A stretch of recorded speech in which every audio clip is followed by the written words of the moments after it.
Glória ao Pai, glória ao Filho, glória ao Espírito Santo. Que momento precioso, né? De adoração, de louvor, de engrandecimento ao nome do Senhor. O Senhor é bom e eterna a sua misericórdia. Irmãos, para Cristo nós somos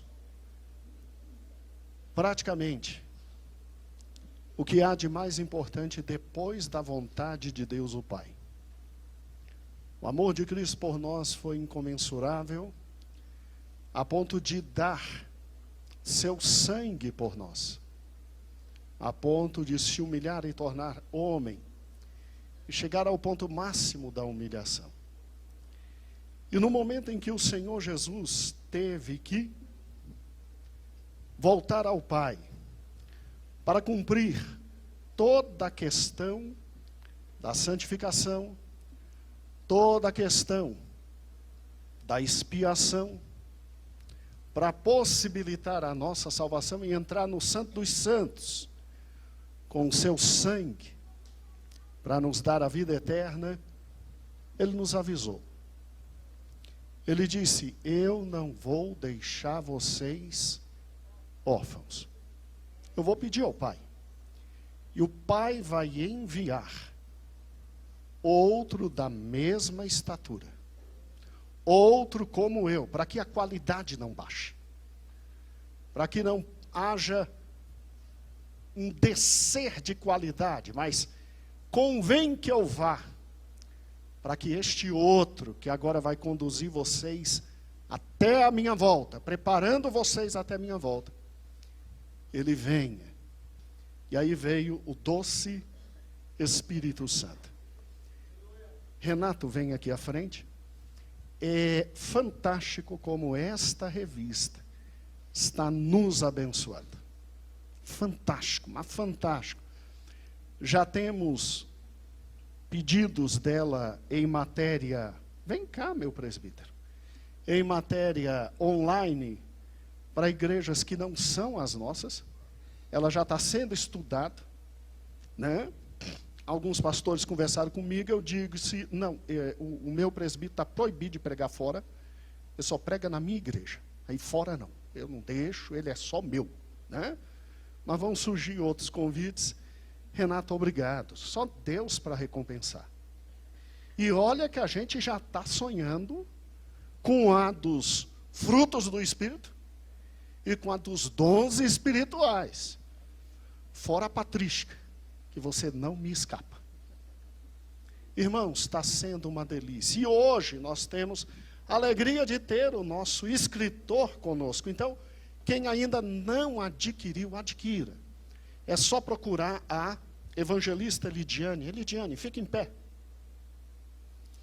Antigamente era o marido dela que vendia, aí estava em baixa as vendas. Eu disse, não, é porque ele é muito feio. Aí colocamos uma garota propaganda linda, agora está em alta a produção e a venda. Louvado seja o nome do Senhor.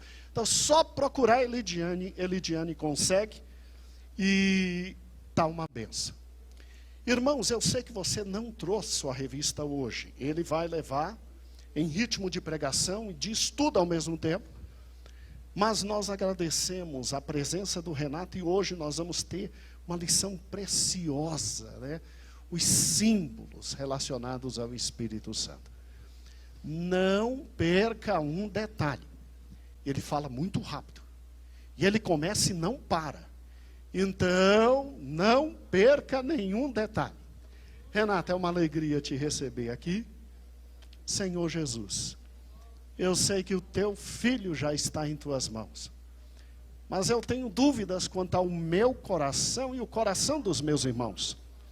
Inclusive, meus amados irmãos que estão em casa e não puderam vir.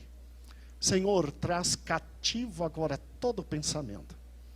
Traz cativo agora toda a noção. A tua palavra, tudo que tu vais manifestar esta manhã, e usa o teu servo como sempre usastes. Nós te pedimos e agradecemos. Amém. Louvado seja o nome do Senhor Jesus. Cumprimento a cada um dos nossos amados e queridos irmãos com a gloriosa paz do Senhor.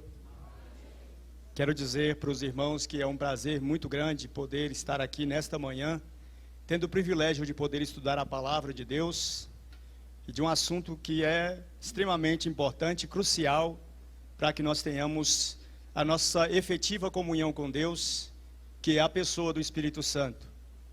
E nós já estudamos sobre a pessoa do Espírito Santo, que ele não é simplesmente um vento ou uma força ativa, mas que não necessariamente, para que seja considerado uma pessoa, a antropologia não determina que haja um corpo, mas que haja intelecto, vontade e sentimento. E na primeira lição, nós pudemos mostrar isso.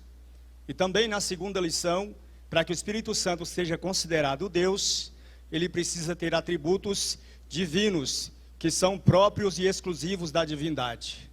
Ele precisa ter onipresença, onisciência e onipotência. E ele tem todos esses atributos divinos. Portanto, o Espírito Santo é Deus. Para que ele continue agindo e operando na vida de cada um de nós, a Bíblia nos apresenta nomes, títulos e símbolos do Espírito Santo. O nome diz respeito à pessoa, identifica ela com o meio social a que ela pertence, diz de qual família é. O nome do Espírito Santo diz que ele forma a família junto com o Pai e com o Filho e que ele é Deus, da mesma forma que o Pai e o Filho também são. Então hoje aqui nós temos a nossa lição de número 4, acredito que o pastor Gideon vai dar essa ministração da lição 3 ainda hoje, né? Que aí fica tudo certinho. Então, os irmãos já abram a sua revista na página de número 19, quem tiver. Glória a Deus. E o título da nossa lição de hoje é Nomes e Símbolos do Espírito Santo. O estudo aqui é o estudo de número 4. Verdade aplicada, o fato de o Espírito possuir diversas representações não retira dele o seu caráter pessoal e divino, pois cada nome e símbolo dele representa as ações e os ministérios que ele exerce em nossa vida. Textuário diz: e de repente veio do céu um som como de um vento veemente e impetuoso e encheu toda a casa em que estavam habitados. O comentário introdução nos diz que nesse estudo nós veremos que o Espírito Santo, sendo Deus, possui nomes, títulos e símbolos que implicam sua divindade, personalidade, obras, propósitos e operações.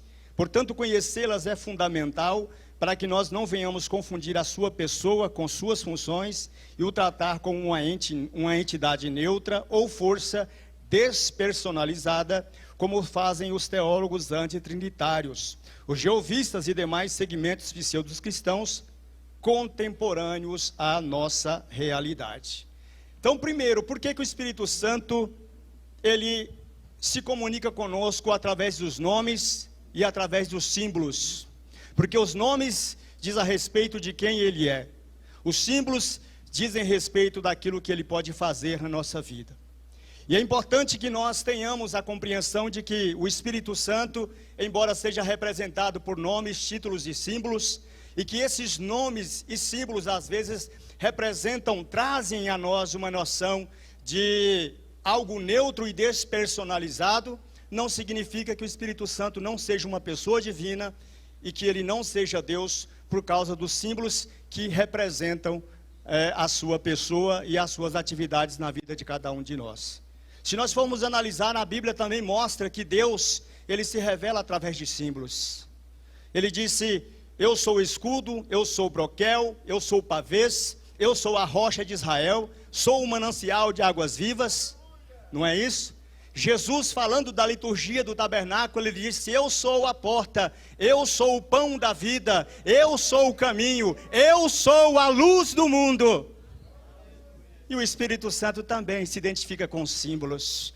A Bíblia diz que ele é o Espírito de vida, que ele é o Espírito da glória, que ele é o Espírito da graça, que ele é o Espírito eterno. São os nomes que ele recebe. Mas os símbolos que ele representa são o vento, o fogo, a água, a chuva seródia, a chuva temporã. e muitos outros, o óleo, são apenas símbolos que dizem respeito à sua operação e que jamais podem ser confundidos com a sua personalidade. Os teólogos unitaristas do período patrístico travaram uma batalha muito grande contra os pais da igreja, tentando defender o monoteísmo judaico, e que de fato nós também conservamos esse monoteísmo judaico, conforme Deuteronômio 6,4, que o Senhor nosso Deus é o único Senhor, e nós acreditamos nessa vertente, acreditamos nessa palavra, no Shema, que determina que Deus é um só. Porém, ele é composto de Pai, Filho e Espírito Santo, e cada uma dessas três pessoas divinas tem um propósito eterno, chamado de economia da salvação, e que ele trabalha em prol dos servos de Deus, para cumprir e aplicar o plano da redenção de Deus, através de Cristo, pelo poder do Espírito Santo. Então, primeiro o cristianismo era unitarista, depois o cristianismo passou a ser dualista, quando reconhece a teantropia, a natureza teantrópica de Jesus como Filho de Deus, e depois passa a ser trinitarista, depois que o Espírito Santo mais na frente é reconhecido como a terceira pessoa da Trindade, no concílio de Niceia, no concílio de Calcedônia, no concílio de Constantinopla, e muitos outros concílios que aconteceram ao longo da história, e também no Pacto de Lausanne, o Espírito Santo é reconhecido como a terceira pessoa da Trindade. Portanto, embora tenha símbolos,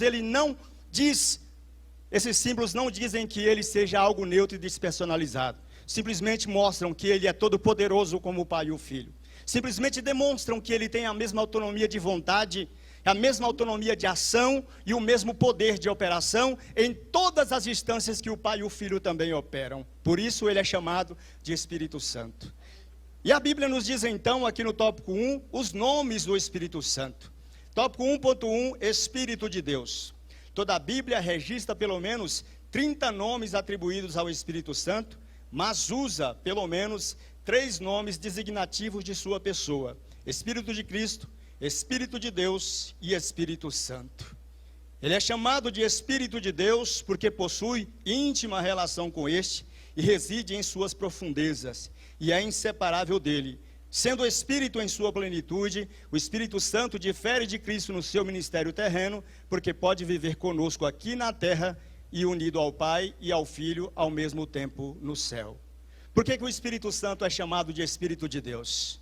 Foi porque Deus nos revelou que Ele é o seu Espírito.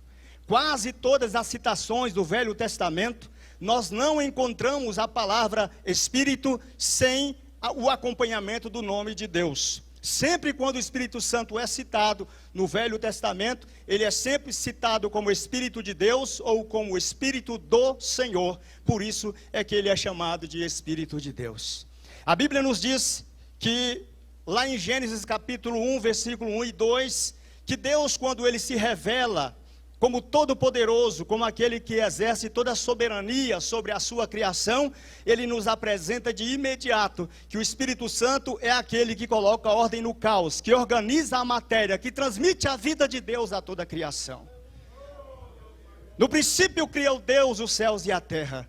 A terra, porém, estava sem forma e vazia, e havia trevas sobre a face do abismo, e o Espírito de Deus se movia sobre a face das águas.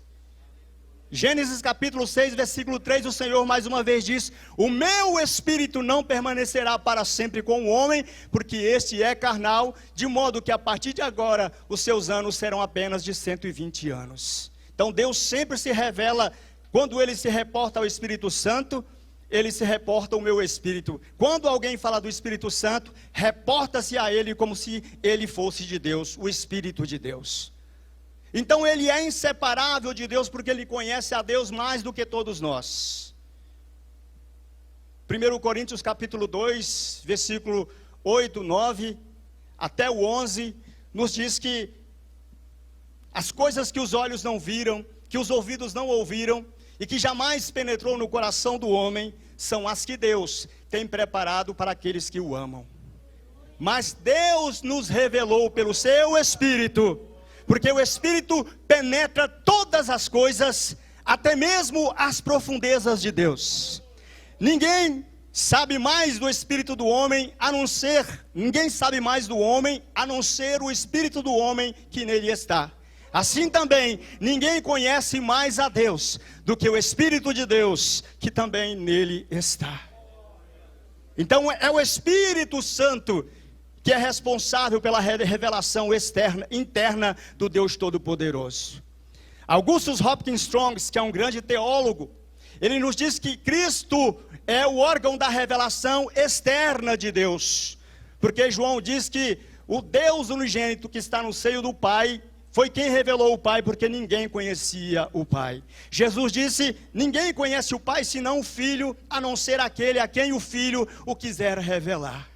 Mas a Bíblia nos diz também, em 1 Coríntios 2,10, que ninguém conhece a Deus por dentro, a não ser o Espírito Santo. Então Jesus nos traz a revelação externa de Deus, mostra Ele como o Pai, Criador de todas as coisas, como a causa primária, aleluia, de toda a existência, de toda espécie e propósito de vida. Mas quem manifesta as obras de Deus, quem manifesta o poder e a glória de Deus, de modo que nós venhamos conhecer em toda a sua grandeza e magnitude, é o Espírito Santo de Deus, que traz a revelação interna da grandeza de Deus.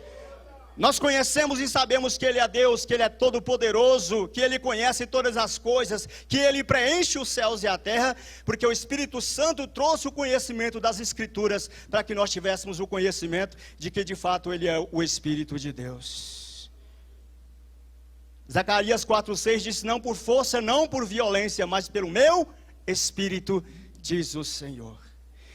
Então o Espírito Santo, ele é um ente inseparável de Deus. Eis aqui o grande mistério da doutrina da Trindade. Em sua união hipostática com o Pai e com o Filho, ele se faz presente tanto no Pai quanto no Filho. Mas antes de ser revelado como o Espírito de Cristo, ele primeiramente é revelado como o Espírito de Deus.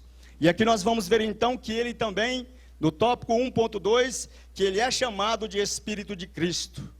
Por que que o Espírito Santo é chamado de Espírito de Cristo? Aleluia, porque ele, aleluia, faz parte de todo o ministério de Jesus. Se Deus criou os céus e a terra pela palavra da sua boca, foi através do Espírito Santo, aleluia, que as coisas passaram a existir, dando vida a tudo aquilo que foi criado pelo Pai através do Filho. Então nós temos que entender que há uma íntima correlação de Jesus com o Espírito Santo.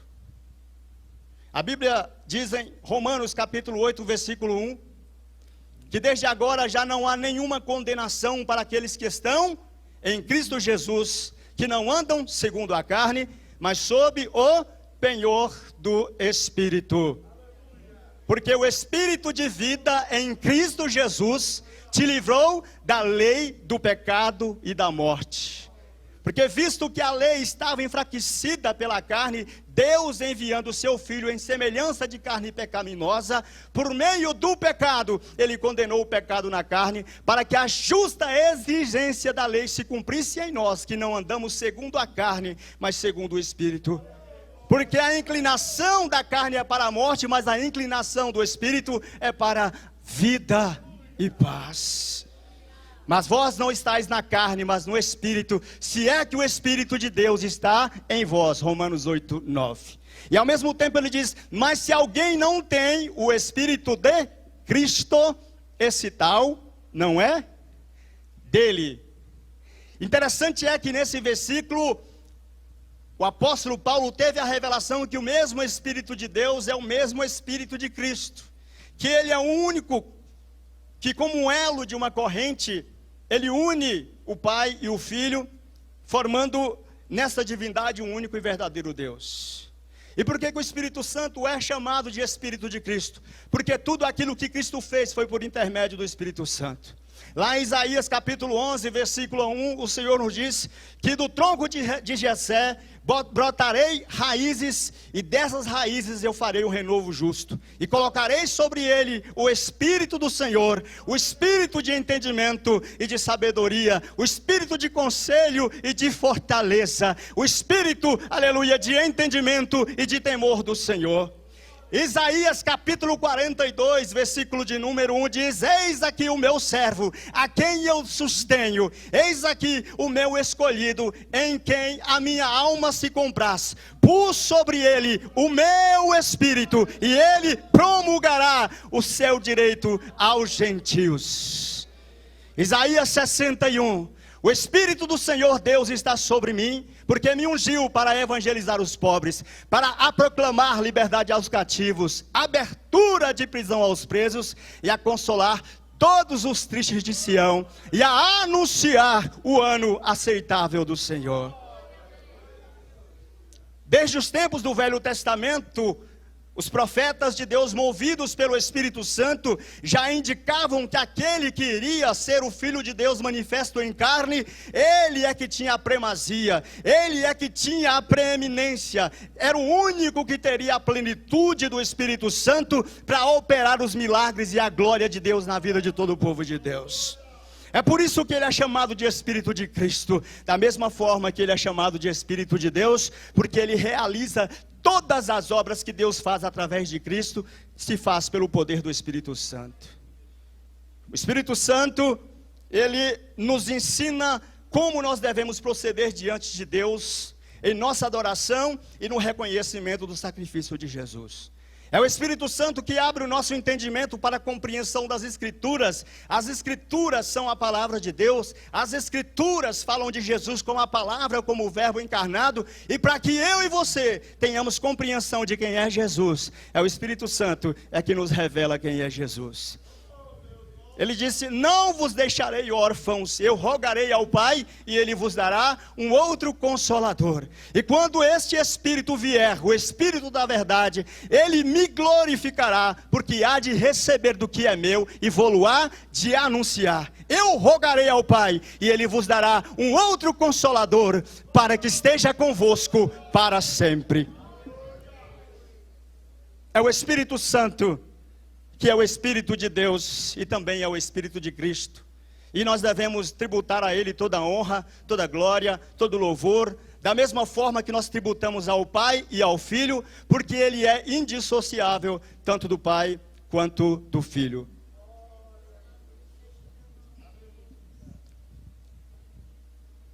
Tópico 1.3, o Espírito Santo é chamado de Espírito Santo pelo mesmo nome que designa a sua natureza, pois sua marca distintiva é ser santo. Ou seja, ele é o Espírito distinto de todos os outros Espíritos, é a santidade personificada no Pai e no Filho, e está atrelado a ambos por esse mesmo atributos, que por sua vez é comunicado a nós, para nos levar à comunhão com Deus. Então ele é chamado de Espírito de Deus, de Espírito de Cristo, mas para que ele tenha, de certa forma, reconhecido a sua grandeza, a sua personalidade, a Bíblia também lhe dá um nome, como também dá um nome para o Pai e para o Filho, para mostrar que ele é Deus, tanto quanto o Pai e o Filho. E este atributo de santidade faz com que o Espírito Santo esteja atrelado tanto ao Pai quanto ao Filho, porque o Pai é santo, o Filho é santo e o Espírito Santo é santo.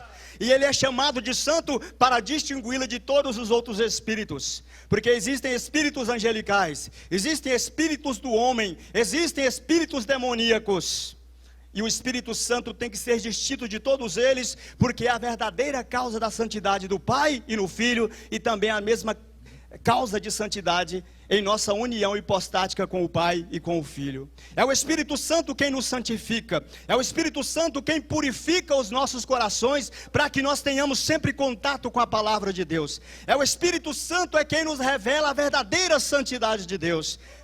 1 Pedro capítulo 1, versículo 15, ele diz: assim como aquele que vós é santo, chamou é santo, sede vós também santos em toda a vossa maneira de viver.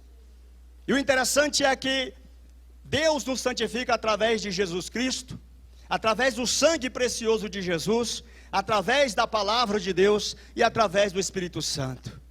1 João capítulo 1, versículo 6 ou 7, se não me foge da memória: se nós estivermos na luz como Ele na luz está, aleluia, nós temos comunhão uns com os outros. E o sangue de Jesus Cristo, seu Filho, nos purifica de todo o pecado. João 17:17 diz: aquele que está limpo não necessita lavar, senão somente os pés, porque vós já estáis limpos pela palavra que eu vos tenho falado. E a Bíblia diz que nós devemos viver sempre em oração, em santificação do Espírito Santo. Então o sangue de Jesus, aleluia, a palavra de Deus e o Espírito Santo são os agentes santificadores que cuidam do nosso templo como o templo do Espírito Santo, para que nós possamos ter um corpo limpo, um templo limpo, para que Deus possa ser glorificado e que Ele possa habitar em nossas vidas. Então o Espírito Santo é sempre chamado de santo, porque nele está a ardente santidade do Deus Todo-Poderoso. Deus é tão santo, mas tão santo, aleluia, que a Bíblia diz lá no livro de Jó: se até os céus dos céus são impuros aos olhos de Deus, quanto mais o homem que é pecador e nascido de mulher.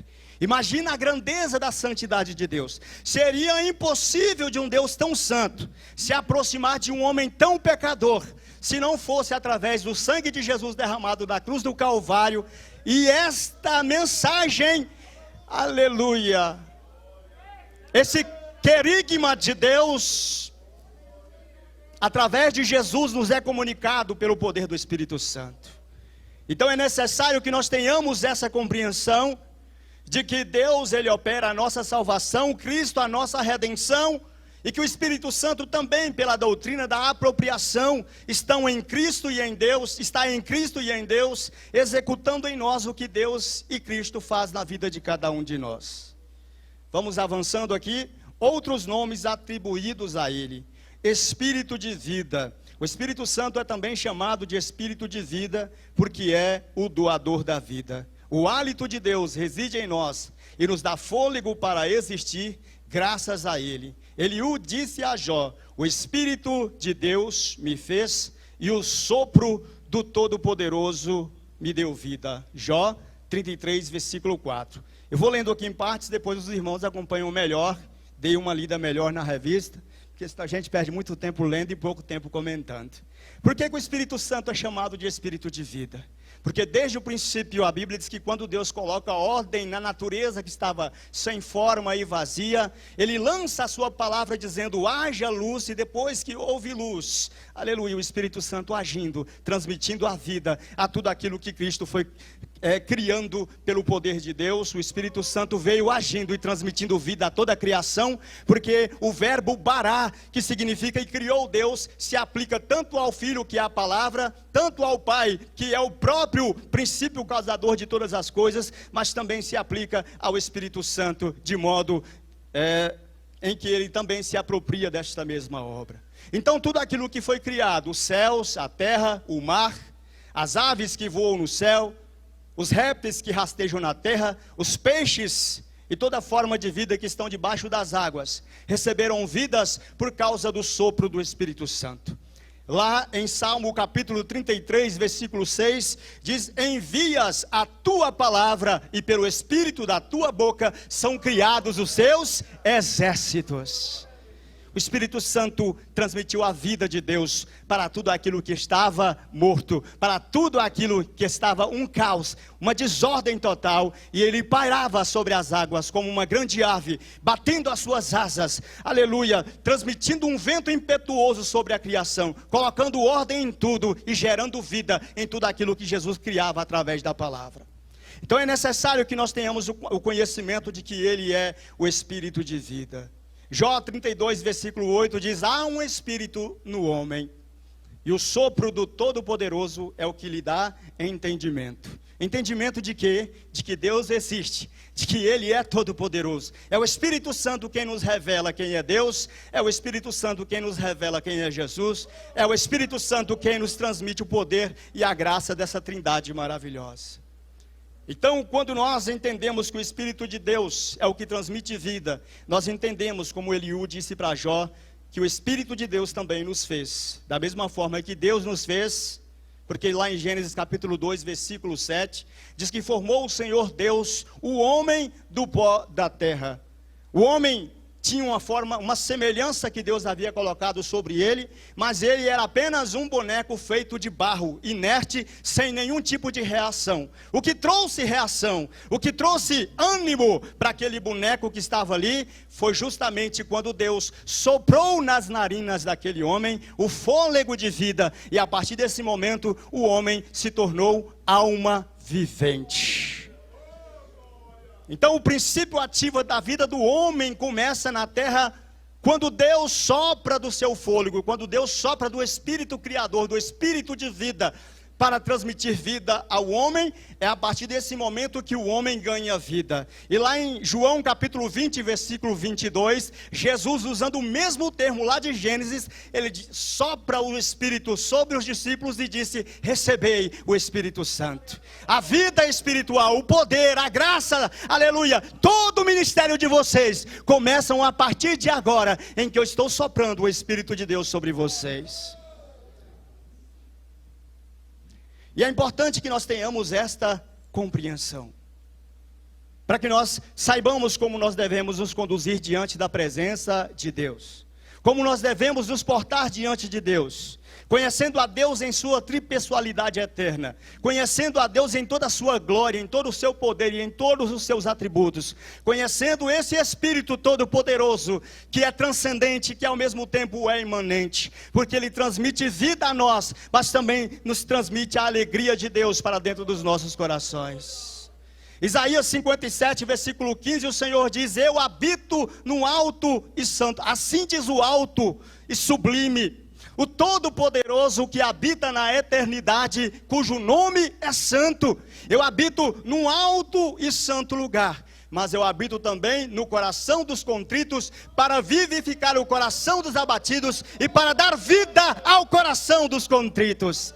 Quem é que transmite vida ao coração entristecido e acabrunhado? É o Espírito Santo. Porque o Deus transcendente, que habita na eternidade, se revela ao homem de modo imanente, transmitindo-lhe vida por causa do Espírito Santo que nele está. É o Espírito de Deus que transmite a vida de Deus para todos nós. Assim como as plantas precisam de oxigênio para existir, embora as plantas não vejam o oxigênio, elas sentem a potência do oxigênio sobre a vida delas. Faltando-lhe um dia de oxigênio, as folhas murcham. No segundo dia, elas já estão morrendo. Mas quando lhe aplica novamente o oxigênio, aleluia, dando-lhe contato de novo com o sopro que cria, de novo as vegetações passam a viver. Seria impossível que eu e você tivéssemos vida espiritual com Deus, se não fosse pelo sopro do Espírito Santo em nossas vidas.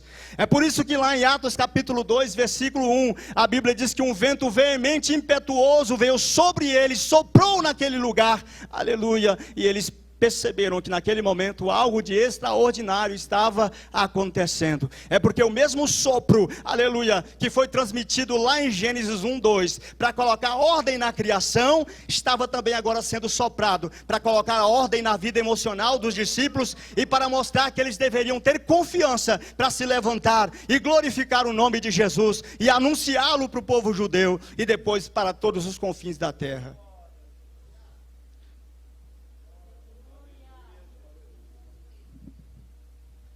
Tópico 2, 2.2, Espírito de adoção. O Espírito Santo, ele é chamado de Espírito de adoção, justamente porque quando Deus envia, antes a relação de Deus com o homem, era do Espírito Santo vindo ad hoc, sazonalmente sobre o homem, utilizando-lhe para realizar os seus propósitos eternos, e depois ele voltava de novo para o trono ao lado de Deus. Mas em alguns ungidos da nação de Israel, como reis, profetas e sacerdotes, o Espírito Santo habitava, mas se aquele ungido pecasse contra Deus, aquele mesmo Espírito saía e ia para o outro que havia acabado de receber a unção. E aqui a Bíblia sempre mostra que quando aquele ungido era ungido pelo Senhor, era como se Deus o adotasse para ser o seu ministro, para que ele exercesse tudo aquilo que Deus determinava na vida dos filhos de Israel. tanto no que diz respeito à adoração, quanto na repreensão e na comunicação das mensagens e das revelações que Deus lhe transmitia. Só que o homem sempre teve isso a contra-gotas, porque o Espírito Santo não habitava totalmente na vida dos homens do Velho Testamento, mas que quando Jesus ele vem e morre na cruz do Calvário, que o sangue dele vem e veste-nos e purifica-nos de todos os nossos pecados, o Espírito Santo agora tem o poder legal de Cristo para vir e adotar eu e você na família de Deus, de modo que agora nós somos chamados filhos de Deus por causa do poder do Espírito Santo. Romanos capítulo 8, versículo 15, ele nos diz que agora nós não recebemos o espírito de escravidão para que nós estejamos outra vez em temor, mas nós recebemos o espírito de adoção, pelo qual nós clamamos Abba Pai.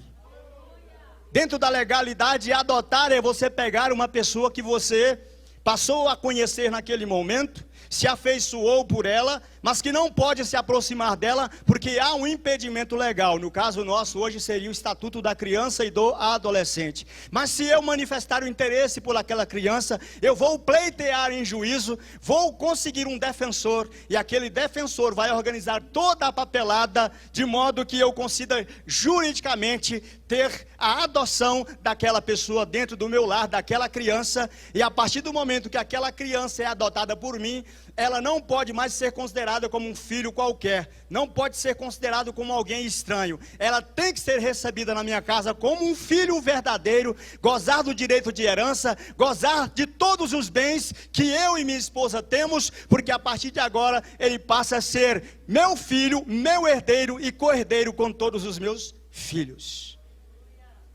Nós antes não éramos povo. Nós vivíamos afastados de Deus por causa do pecado, por causa da ignorância que havia dentro dos nossos corações. Mas a Bíblia diz que, vindo ele, anunciou a paz para nós que estávamos perto e para os que estavam longe. De modo que agora não há nenhuma barreira de inimizade entre nós e Deus, porque o Espírito de adoção agora, ele nos acolhe e nos transforma em filhos de Deus. Jesus, ele nos deu o poder legal de entrarmos juntos em nossa união com Deus, na família de Deus, mas quem realiza todo o papel da adoção, quem sacramenta essa adoção como filhos é o Espírito Santo. Gálatas capítulo 4, versículo 6 diz: e porque sois filhos, Deus derramou em vossos corações o Espírito de seu Filho. Nós somos adotados por Deus mediante o sangue de Jesus na cruz do Calvário. O Espírito Santo de Jesus é agora, já derramou seu sangue, morreu, ressuscitou ao terceiro dia. Deixa eu adotar essas crianças para Deus, para que este povo agora faça parte, aleluia, da nossa comunhão e possa clamar Abba Pai. Abba Pai em aramaico significa papai.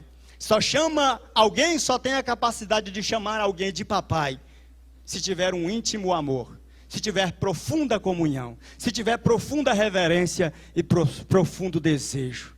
E é isso que a Bíblia nos ensina, que agora nós podemos chamar Deus de paizinho, porque Cristo morreu dando poder legal para que o Espírito Santo nos concedesse essa gloriosa adoção e nós tivéssemos a participação agora na gloriosa família de Deus. Ao anunciar a sua partida, tópico 2.3, o Espírito Santo aqui é chamado também de Espírito Consolador. Ao anunciar sua partida, Cristo deixou os discípulos contristados pelo medo da solidão e de sozinho terem de enfrentar o mundo. Mas o Senhor prometeu que não os deixariam órfãos, mas lhes daria o outro Consolador. Jesus disse: eu rogarei ao Pai e vos darei um outro Consolador para que esteja convosco para sempre. João 14,16. E quando ele vier, ele vos dirá tudo aquilo que tiver ouvido de mim e vos fará lembrar de todas as coisas que eu vos tenho dito.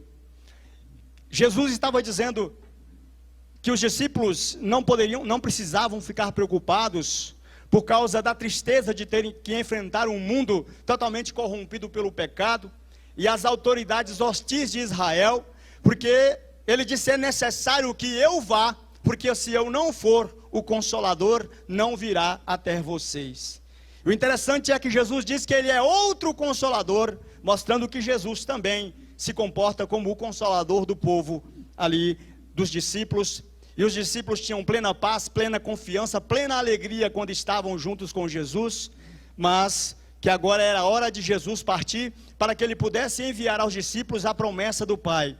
Lucas 24, 49 diz: eis que sobre vós eu envio a promessa de meu Pai, mas ficai em Jerusalém, até que lá do alto sejais revestidos de poder. Atos capítulo 1, versículo 8 diz: mas recebereis poder ao descer sobre vós o Espírito Santo. Então o Espírito Santo, como Consolador, ele não vem só para enxugar as tuas lágrimas, mas ele vem para te dar a direção, para fazer tudo aquilo que Jesus fazia com os discípulos, para dar conforto, para dar consolo, para dar respaldo jurídico dentro da palavra de Deus, e sobretudo para conduzir o povo no caminho da fé, de modo que os apóstolos morreram, mas esta mesma atividade do Espírito Consolador ainda permanece conosco. E o Consolador no grego ele é chamado de Paráclitos. Paráclitos é chamado de alguém para estar ao lado de outro. E geralmente Paráclitos é assim identificado no reduto grego, porque naquela época as pessoas não tinham muitas condições financeiras, quem eram pobres não tinham condições de pleitear um processo judicial porque era muito caro. Mas os paráclitos da sociedade eram homens totalmente voluntários, homens que amavam abraçar e adotar aquelas pessoas, defender as suas causas perante as autoridades de justiça, para que elas tivessem condições de se defender. Ele colocava as palavras certas na boca daquelas pessoas, para que elas pudessem testemunhar a seu favor, e quando elas não tinham condições, ele mesmo se levantava e fazia a defesa, sem cobrar nada daquelas pessoas. E quando Jesus está dizendo: eu vos enviarei um outro Consolador, é o mesmo que se ele estivesse dizendo: eu vos enviarei um outro advogado.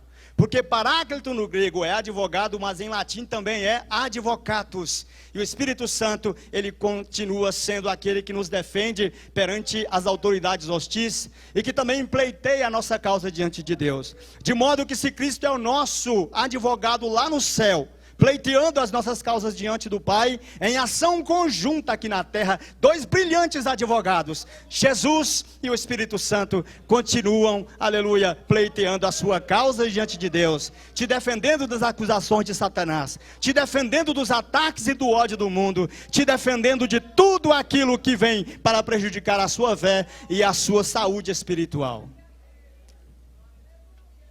Então agora nós vamos aqui para o tópico 3, os símbolos do Espírito Santo: fogo, vento e água.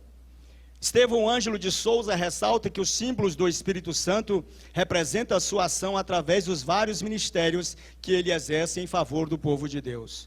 Em muitas passagens, ele é representado pelo fogo, o vento e a água.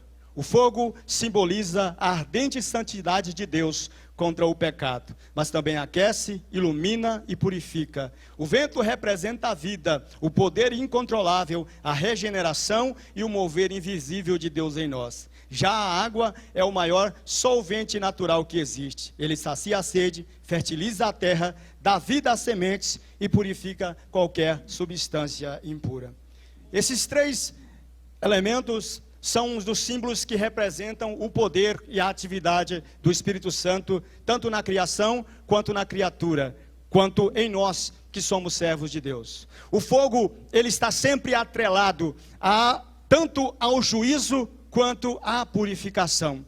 Só que quando se trata de juízo, é o fogo de Deus, vindicador da santidade de Deus sobre o pecador. Mas quando se trata de santificação, é o fogo que paira na nossa matéria impura e nos purifica de todo o pecado, fazendo com que nós tenhamos amplas condições de estar em plena comunhão com Deus, porque o fogo do Espírito consome tudo aquilo que atrapalha a nossa comunhão com o Senhor. O fogo, ele esteve presente em quase tudo aquilo que Deus realizou. A Bíblia nos diz que quando Deus dá ordem para que Moisés erija o tabernáculo, ele do seu fogo que desce do céu, ele acende as brasas daquele sacrifício, e a ordem era, em Levítico 6,13, que o fogo arderá continuamente no altar e jamais se apagará. Quando o sacrifício era colocado em cima da grade que havia ali no altar de bronze, era o fogo que consumia aquele sacrifício para mostrar que o sacrifício estava completo. E a Bíblia diz então, lá em Hebreus 9,14, que quanto mais o sangue de Jesus, que pelo Espírito eterno se ofereceu a Deus, também purificará as vossas mentes e os vossos corações. É o mesmo Espírito, é o mesmo fogo do Espírito que esteve sempre presente no sacrifício de Cristo. É o mesmo Espírito, é o mesmo fogo que permanece em nossa matéria, nos purificando.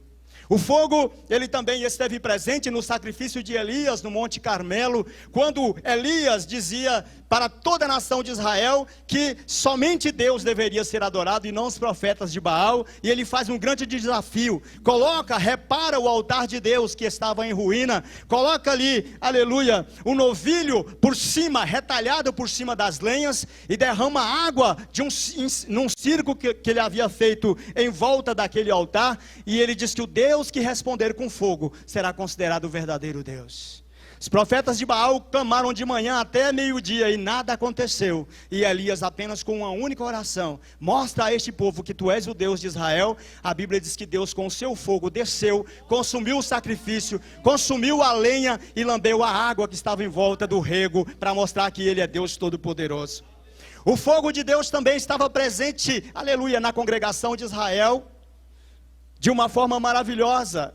A Bíblia diz que havia uma coluna de fogo que durante a noite aquecia o povo de Israel, que durante a noite iluminava o caminho do povo de Israel, e que também seria como defesa para espantar os animais ferozes e os inimigos de terras estranhas. E é isso que o Espírito Santo faz. Ele nos purifica, nos aquece contra o frio do pecado, e ele também nos dá direção e orientação, porque a Bíblia diz que enquanto aquela nuvem de dia não se movia, ou a coluna de fogo à noite não se movia, o povo de Israel não tinha autorização de Deus de mover um único pé pelo deserto em que eles estavam andando, mostrando que é o Espírito Santo, como o fogo de Deus Todo-Poderoso, é que ilumina o nosso caminho, para que nós possamos enxergar a Cristo no final da nossa trajetória.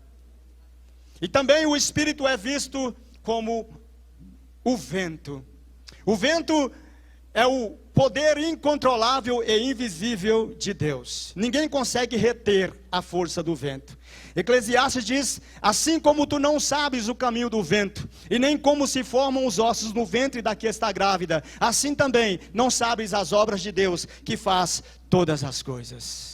O vento de Deus, ele sempre esteve ativo e presente na criação de Deus, esteve presente também no Pentecostes, porque a Bíblia diz que estavam todos reunidos num único lugar. De repente, aleluia, houve o sopro de um vento veemente, impetuoso, e começou a encher a casa em que eles estavam habitados. E o vento então lança as línguas repartidas como que de fogo, que pousa sobre cada um dos discípulos, e eles são cheios do Espírito Santo e passaram a falar em outras línguas conforme o Espírito Santo lhes concedia. O fogo e o vento presente na vinda do Paráclito de Deus, para santificar e para transmitir a vida de Deus para os discípulos que estavam presos com medo das autoridades, depois que Jesus havia subido aos céus. Então o vento representa também a regeneração. Jesus diz em João capítulo 3, versículo 8, que o vento sopra para onde quer, ouve-se a sua voz, mas não sabe de onde vem e nem para onde vai. Assim é todo aquele que é nascido do Espírito. A água também, que é um símbolo do Espírito Santo, que representa aquilo que é de mais especial na nossa vida. Quem no mundo poderia sobreviver sem a água? A água é necessária para limpar, para cozinhar, para lavar as louças, para regar as plantas, para abastecer as caixas de água, para abastecer os mananciais. E a Bíblia diz que o Senhor é o verdadeiro manancial de águas vivas. A água sacia a nossa sede. Aleluia. Isaías capítulo 12, versículo 3, e tirareis águas das fontes da salvação. Isaías capítulo 55, todo aquele que tem sede, vinde às águas. Versículo 3, inclinai os vossos ouvidos e vinde a mim, ouçam-me e a vossa alma viverá. Isaías capítulo 4, versículo 3, aleluia.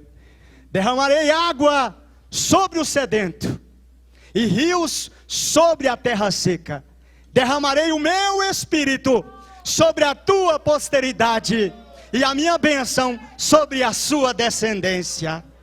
O Espírito é derramado sobre o povo de Deus, como Deus derrama água para dar vida à plantação. Isaías 32:15, até que lá do alto se derrame o Espírito sobre nós, e a terra seca se transforme em manancial. Deus é poderoso demais.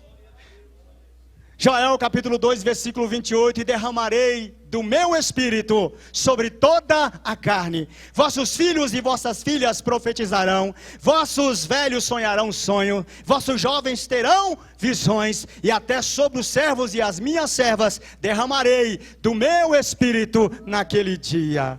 O Espírito é derramado como a água da vida, para transmitir a vida de Deus a todos nós. Jesus também disse lá em João capítulo 4, versículo 10 em diante, chega para uma mulher numa herdade ali chamada de Sicá, onde havia um poço de água, onde aquela mulher chega em pleno meio-dia, num sol escaldante para puxar a água do poço, e ele assenta-se na beira do poço e disse: mulher, dá-me de beber. Mas como assim? Nem te conheço. Você é judeu? Você sabe que os judeus não se dão com o samaritano? E como é que você pode me pedir, dá-me de beber, sendo eu uma mulher e ainda por cima samaritana? Ele disse: mulher, se você conhecesse o dom de Deus, e aquele que te pede, dá-me de beber, tu lhe pedirias e ele te daria a água viva.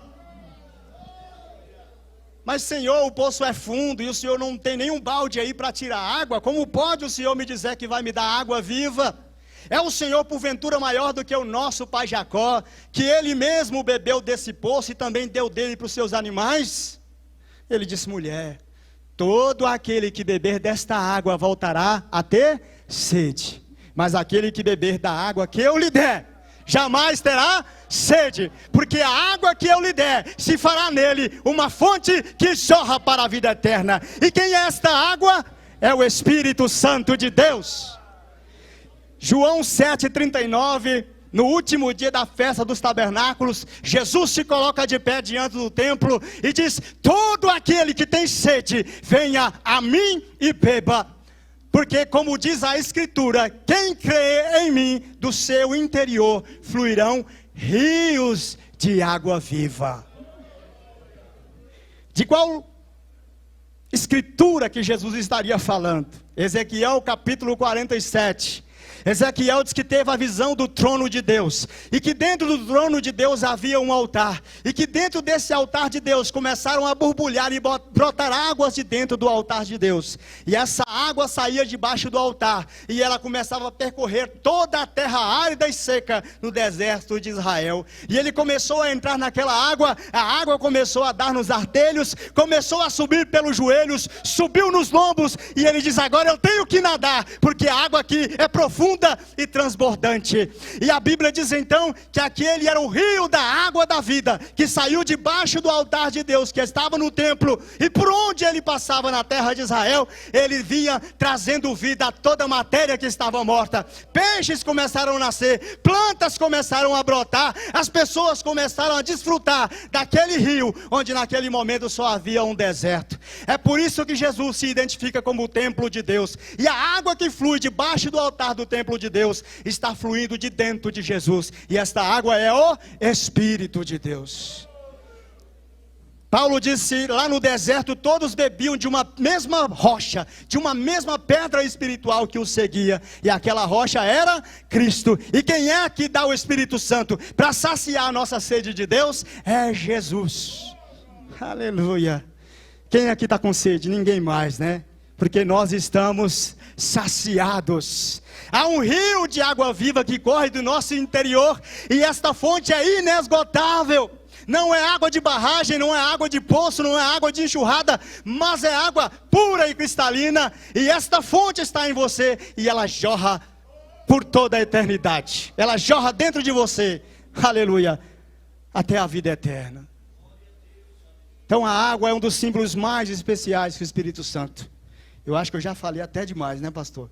Deixa eu ver, bicho, já acabou aqui meu tempo. Só para concluir, o azeite. Posso concluir, pastor? O senhor já... Junto, o azeite, pomba e selo junto. Meu Deus, é muito tempo. Eu lá em Formosa dou 1 hora de aula e eu acho pouco. Irmãos, por que o azeite também é visto como símbolo do Espírito Santo? É porque o azeite é símbolo de autoridade, é símbolo de consagração. Quando Deus separava sacerdotes, Ele mandava que Moisés fizesse ali um azeite puro, batido de oliveira, com uma especiaria perfumada chamada de cálamo, que era para dar perfume naquele óleo, e aquele óleo é para ungir os ouvidos do sacerdote, as mãos e os pés. Quando ele unge os ouvidos, é para que se ouça mais o que o Espírito de Deus tem a dizer. Quando ele unge as mãos, é para mostrar que o poder pertence ao Espírito de Deus. E quando ele unge os pés, é para mostrar que ele tem que andar na senda do Espírito de Deus. Então, o óleo era usado para a consagração de reis, profetas e sacerdotes. E lá em 1 Pedro capítulo 2, versículo 9, diz: mas vós sois a geração eleita, a nação santa, o povo adquirido, chamado para manifestar a glória daquele que vos chamou das trevas para a sua maravilhosa luz. Então é o Espírito Santo que nos unge. Lá no Evangelho de João, ele diz: mas a unção que dele recebestes permanece em vós, e não tendes necessidade que ninguém vos ensine, porque a unção que dele recebestes está em vós e vos ensina todas as coisas. Então, quando o Espírito Santo é derramado como óleo, é para consagrar, é para ungir e também para santificar e mostrar que a autoridade de Deus está sobre a sua vida. A pomba representa também, é o símbolo maior de representação da pessoa do Espírito Santo. Lá em Mateus 3,16, a Bíblia diz que havendo João Batista mergulhado Jesus nas águas do Jordão, imediatamente quando Jesus sai da água, o Espírito de Deus desce em forma corpórea como de uma pomba e desce sobre Jesus para assinalar o seu ministério terreno e para ungí-lo, para consagrá-lo, para que ele possa iniciar o seu ministério. E aqui a Bíblia também nos ensina que a pomba é símbolo de inocência, representa tanto a inocência de Cristo quanto a inocência do Espírito Santo. A pomba também representa a origem celestial de Cristo e do Espírito Santo. A pomba veio do céu e pousou sobre Jesus. Jesus e o Espírito Santo vieram do céu e pousaram sobre cada um de nós. Então a pomba, sendo um símbolo do Espírito Santo, desde lá de Gênesis nós vemos, quando lá em Gênesis capítulo 8, a Bíblia diz que a terra estava tomada pelas águas. Noé solta um corvo, mas como o corvo não tinha compromisso, não gostava de comunhão e não se socializava, esse corvo sumiu no mapa. Mas de repente Noé resolve soltar uma pomba, e a pomba vai pela manhã e no final da tarde, como ela não conseguiu encontrar pouso, ela volta de novo para a arca de Noé, porque ali na arca da salvação ela encontraria pouso. O Espírito Santo sempre como uma pomba pousando sobre o Filho de Deus, primeiro para assinalar o seu ministério e depois para confirmar que ele não pisaria nas águas fétidas do dilúvio enquanto elas não fossem purificadas. Ela permaneceria na arca. Foi solta 3 vezes e no terceiro dia ela não mais voltou, porque o propósito da arca já estava cumprido. Depois que Jesus ressuscitou ao terceiro dia, ele desceu do céu para pousar sobre todos nós como uma pomba, para nos capacitar, fazer aquilo que Jesus também fazia. Então é importante que nós tenhamos o conhecimento. A Bíblia, podia até aprofundar um pouco mais, mas o meu tempo está esgotado.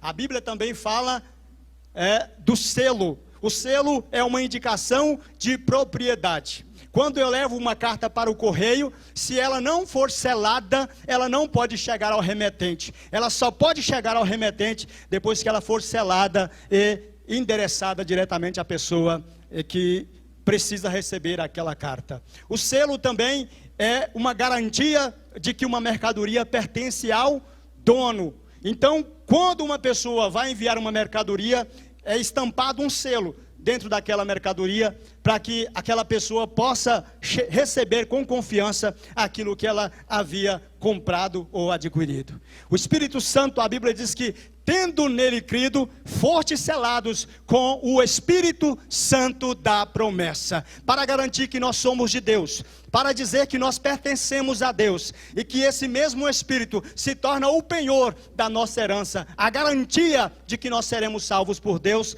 quando consumasse todas as coisas. A Bíblia diz que, como a criação, nós também gememos, aguardando a adoção do nosso corpo, aguardando a redenção das nossas almas, a saber, a adoção do nosso corpo. Por quê? Porque Efésios 4:30 também diz que não entristeçais o Espírito Santo da promessa, com o qual fostes selados, fostes gravados com a marca de Deus para o dia da redenção.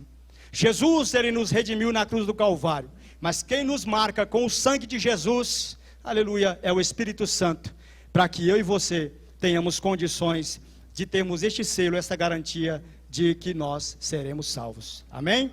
Vamos colocar de pé neste momento. Fazemos uma oração. Senhor Deus e Pai, em nome de Jesus, nós louvamos, bendizemos, exaltamos e glorificamos ao Senhor pela oportunidade de podermos estar aqui na Tua presença, aprendendo da Tua palavra, falando do Teu glorioso Espírito, aprendendo a cada dia, meu Deus, como nós devemos nos aproximar diante do Senhor, com a devida reverência e com o devido amor. Pedimos a Ti, para que abençoe as nossas vidas, para que nós possamos mergulhar profundamente nesse manancial de águas vivas, e extrair de Ti o melhor para as nossas vidas, de modo que nós tenhamos sempre comunhão com o Senhor, através da Sua palavra, pelo poder do Teu Espírito Santo, em nome de Jesus. Agradeço a oportunidade. Muito obrigado, pastor Gideon. É outra coisa, né? Aula com o escritor é outra coisa. Senhor, continua abençoando o teu servo. Muito obrigado esta manhã, Senhor, por tudo que aprendemos. Louvado seja o teu nome. Prospera, abençoa, guarda, Senhor, e usa na tua obra. É o que te pedimos. Amém. E olha, além de estar tudo escrito, todas as aulas estão no site. Não tem como não aprender. Não tem como não aprender. Que coisa maravilhosa, né? Uma lição como essa nos faz olhar para o Espírito Santo com muita alegria, muita felicidade e muito temor. Louvado seja o nome do Senhor.